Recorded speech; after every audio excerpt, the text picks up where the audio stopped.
Rob Kendall, along with Tyler Bless, the head coach of the Plainfield Quakers. We're back for another season of exciting high school football. Coach, how are you doing?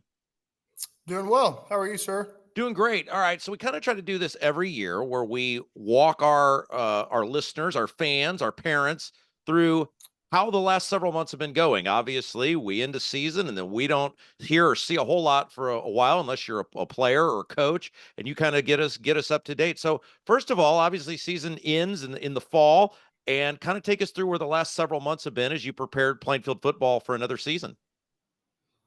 Yeah. So our season ended, I believe it was maybe early November. At that part, we at that point I think we gave our kids and our coaches, I want to say 3 weeks off from football. Obviously, when your season ends, there's a number of things that you have to do as a coach, and even as a player, you got to turn in equipment and have meetings with your outgoing seniors, with your returning players, then with your coaches. We did that from basically the time our season ended to I believe Thanksgiving weekend, and then that Monday that we got back from Thanksgiving, we started working out in the weight room. Coach Vanderbush, our strength coach, we'd go 4 days a week up until Christmas. There was a little bit of a what we call a limited contact period that the IHSAA gives us from about early December to early February, where you can kind of have you can have a practice. You just can't have helmet and shoulder pads. You can have a football. So we just took the opportunity to do that inside our field house in the mornings. Really just working, quarterback, receiver, routes on air, have some O-line, D-lineman drills, and obviously still be doing those winter workouts up until Christmas. You go on Christmas break. We have those guys come in 2 times a week just to get a workout in. Nothing, really that hard. And then when we come back from when we come back from Christmas break in January, that's when you kind of really fully turn the page and get ready for the 2024 season. We still lifted 4 days a week. We incorporated some speed development stuff in those days of lifts. You can have some meetings, obviously, with your players on offense or defense. Those could be one-on-one. Those can be as a group. We'll have some leadership council meetings as well, talking about just where we want to go, what we want to do, what do we want this season to look like. That kind of goes into January. That goes a little bit into February. Really, when you get into March, that's where you're kind of hitting on all cylinders in your weight room. We're working towards our lift contest, which was the middle of March, which was really successful. We've named that after Kermit Davis, who's a longtime Plainfield football coach here in the 60s through the 80s. But that was one night where you get all the football players in the weight room and you try to lift as much weight as possible. Squat, power clean, and bench. We ran our 40 during the school day in that week. And that's kind of like the first, I guess, phase of adversity that our kids face. I don't think it's overly challenging in terms of being a football player up to that point, because all we're asking them to do is show up and lift and work out and run. It's hard. Absolutely. It's a difficult, but that's not the hardest thing that those kids are going to do in the 24 calendar year. We went to spring break, which was a little bit later than normal this year, I think, because of the eclipse. So we got a little bit of later start to our spring football in April. But at that point, you're working, you're kind of a fish swimming upstream, because you're working with baseball schedules, track and field schedules. Most of our kids have part-time jobs. So we were able to get out to our field on Monday evenings and a couple Friday nights for an hour and a half. And again, you can work with the football. You can have equipment out. You can't just wear helmet and shoulder pads. But that kind of, I guess, is the second phase of, quote unquote adversity that our kids face, in terms of like, okay, I got to learn this playbook, and I got to learn, maybe this phase of of the run game that we're installing for that day, or the pass game, or the defensive install, the blitzes, the coverages, all those things. So it's still difficult. There's still kids learning. You're getting your newcomers up to speed. You're refreshing with your returners. That really took us through the end of May in school year. We graduate at the Memorial Day weekend. We gave them the week off, really from Memorial Day to June 3rd. And then we go a couple times in the week through June. We have days squared away where we do that, and we do lifting, and we do speed, and we do football. And then we do a Tuesday night football where we're allowed to put on helmet and shoulder pads and basically practice for 2.5 hours where it's good on good. It's iron sharpening iron.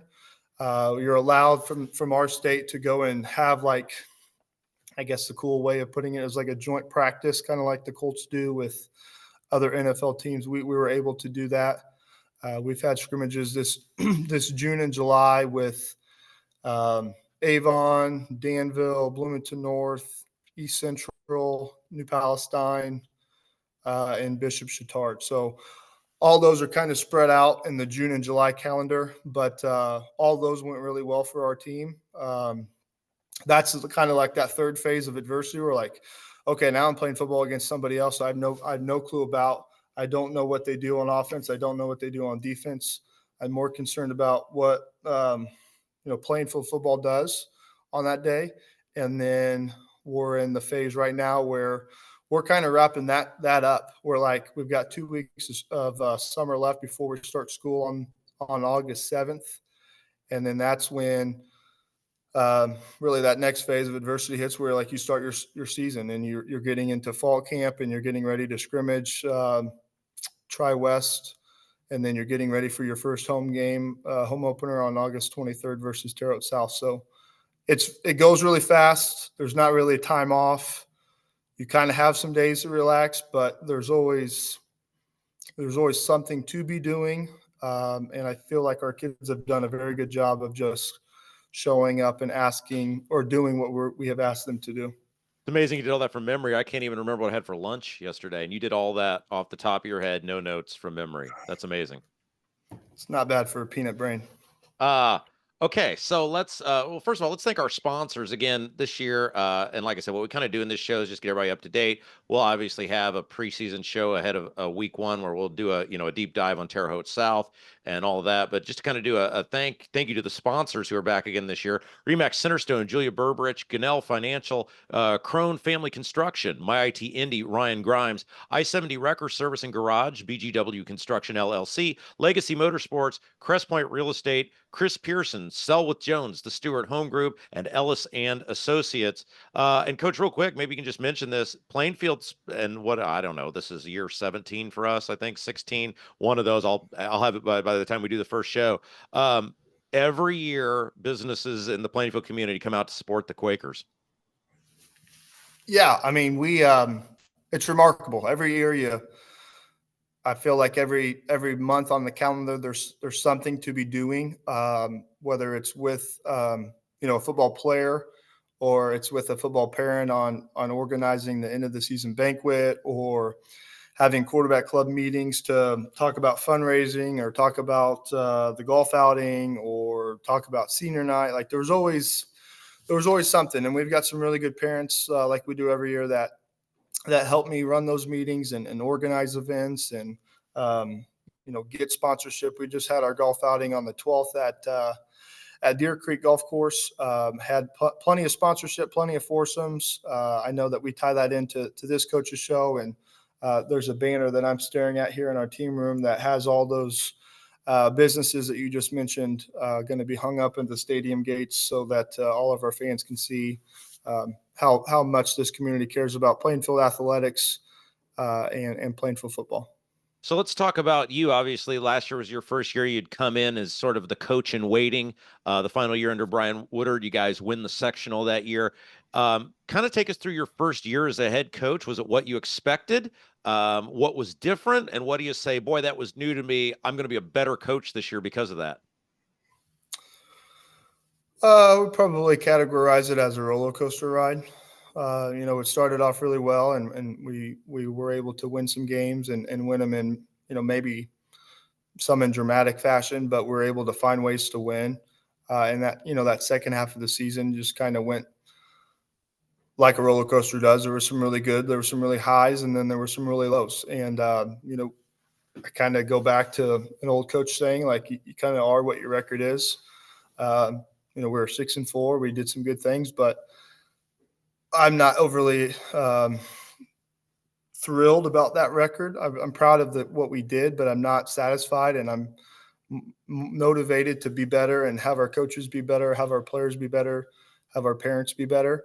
Things you learn as you go along that season, and maybe being the first year is like, I really like how we did that. I'm going to do that again, or I'm going to nip that in the bud really quick, and that's going to be addressed with our coaches or with our players or whoever it may be, and we're not going to let that stuff linger, and we're going to address it. So it's probably was I can't say it was what I expected, but I don't think people really know what you get into until you're into it. Like, and that's for anybody that has a job.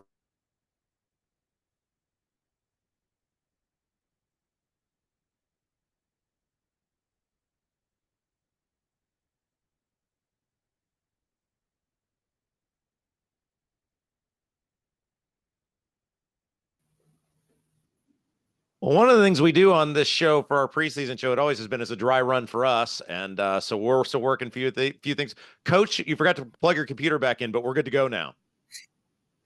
Sorry about that. It's well, you guys get a scrimmage in the regular season, right? There's a preseason week before week one, and so this is like our scrimmage for the coaches show. Yeah, a little dress rehearsal. Well, one of the things I was going to ask you real quick is because you were talking about, hey, you don't know about these things until you go through them. Obviously, you watched your dad for many, many years, and he was very successful, and you watched as the coach in waiting. But really, you don't know. It's like there's a first year parenting for me. I watched my parents parent. You don't know until you actually go through it.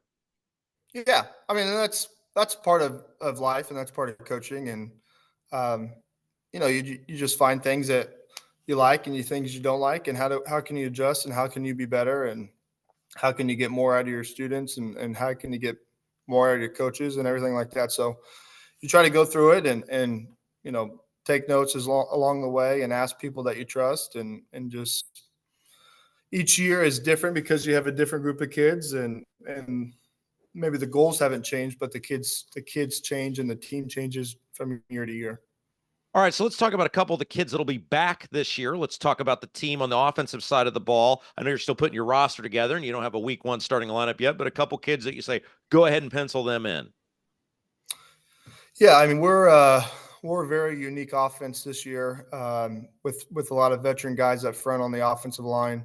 You're talking about Tommy Spilker and Matthew Lazara, who's going into their fourth year of being a starter. Those two young men have started since they were freshmen. Um, Harrison Lehman, Braden Wachtel, those are guys from last year's starting offensive line that have earned their spots. We're working on that fifth spot at tackle, and there's kids competing for it. There's kids like Alex Fodge, there's kids like Nolan Ling, there's kids like Wrigley Matthews. So that'll work itself out just like it normally does. Luke Starnes is back, Weston Wyrick is back. Those are two big running back names. We're veteran in a tight end room of Brandon Hendry, who will be he's probably a 3-year starter. He played as a sophomore. He's very versatile. I always call him like an old school fullback in like the early 2000s. Like he's very important to us on the offensive side of the ball. And then we're super young at wide receiver and at quarterback. So there's kids like Bryce Sabance, there's kids like Gavin Likens, there's the Mason Mondays, there's Xander and Tom, there's Ethan Ellis, there's Hayden Herbeck, there's Grant Shore. I mean, there's a long list of wide receivers and quarterbacks that are truly kind of fighting for their spots and going at it every day and trying to, earn their way on the field and find it, whether that's personnels or situations. But it's it's been a nice summer of seeing those guys kind of progress and move along. By no means is anything concrete, but we are working towards that side. We used to talk with Coach Woodard about this for years. It seemed like you could never get it lined up where everybody was experienced at the same time. Either had an experienced offensive line or experienced, skill positions. What's easier as a coach? Is it easier to teach guys to offensive line, young guys to offensive line, or is it easier to teach young guys how to skill position? I know you'll find this hard to believe, but I've never played O-line. So I think that would be one of the hardest things to do in life is be an offensive lineman. And I have a ton of respect for those guys that do it because you're literally trying to move an object that is trying to move you. And you do that for about anywhere from 60 to 75 times in a game, whether that's a run or a pass. So um, you can put wide receivers out there and you can tell them to block and you can tell them to run routes and catch the ball. But like it is very hard to get 5 offensive linemen to block and get off combos and to drive, a Thomas Strange of the world uh, in the right direction. So I'm going to say that's harder than teaching skill guys. Now those skill guys are obviously important too. The 11 people on the field trying to get first downs and score, but we won't be able to do anything if we don't have the 5 linemen and the tight end up front to help us move things along. All right, so you mentioned Strange. Let's talk about the defensive side of the ball. I assume it starts with him, and let's work our way from there. Yeah, on that side of the ball, we're a veteran and on the defensive line. So Thomas Strange, Blue Jetawa, Jacob Lackey, some newcomers like Drew White. Linebacker, you've got veterans, the Alex Holtzclaws and the Jack Aldridge. We've got some new guys coming in of the Mason Mantus, Jake Dellinger, Elliot Eck. The back end is kind of a little bit old and new. Brady Sabants, Carson Cole's a returning starter, and then it gets into some newcomers that we're excited about. Grayson Harden, who was a guy last year who kind of got some time later in the season.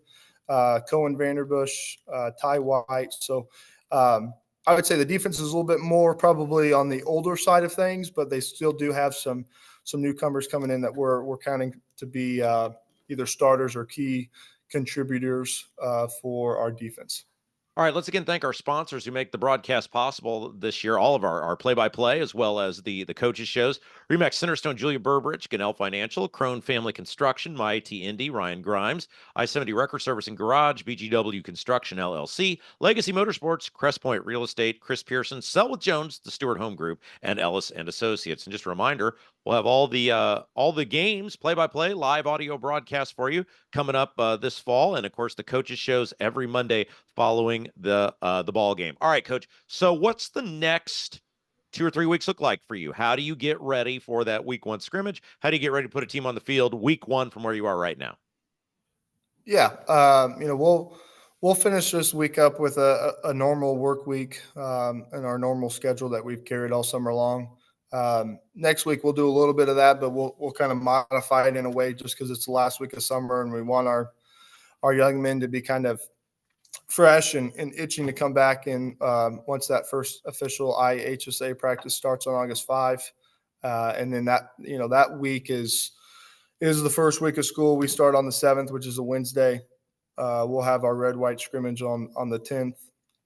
And then you're getting into the next week after that of the Tri-West scrimmage and then game week for Terre Haute South. So here in fall camp, we're right at the end of summer. You're getting ready to introduce fall camp. It's much different than it was, 5, maybe 10, 15 years ago where there's no two-a-days, there's no living camp. You start school earlier than you did.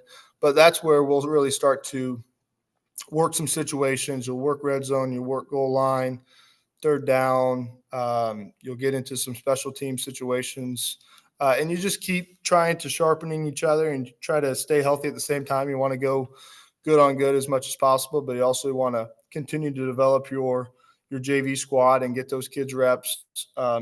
We plan it, I think, probably the best way that we can with the numbers that we have, trying to get a little bit of good on good, but also trying to get some of our younger guys ready to go for that JV season as well. Yeah, we'll get you out of here with this, and obviously we'll do a huge dive week one ahead of the first ball game coming up as we preview that Terre Haute South game at Plainfield, which will be a great way to start the season. But kind of get us out of here with this. Talk about, and we talk with Coach Woodard about this all the time. Being a football coach has changed, right? Used to be a guy that would, maybe be a PE teacher and like to yell a lot and blow whistles and look really grumpy. Now you are a CEO of 100+ person organization. There's huge money that's coming in from the community. There's huge sponsorships.